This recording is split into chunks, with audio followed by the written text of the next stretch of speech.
As an entrepreneur, do you have a great product and looking to grow your business through SEO? If yes, you are at the right place. Because some businesses are not even right for SEO.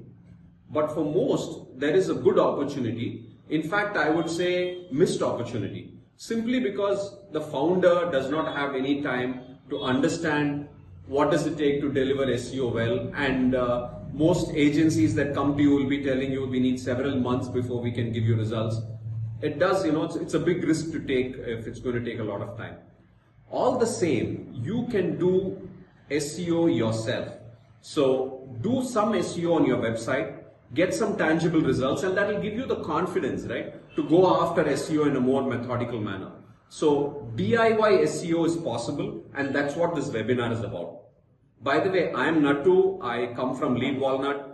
We've helped quite a few entrepreneurs and several enterprises grow the business through SEO, and we've had a lot of learnings as well. So in this webinar, we're going to distill all that and share it with you with simple concepts, clear action steps you can take on your website, and assess if SEO is going the right way for you. And I'd love to interact with you on the other side.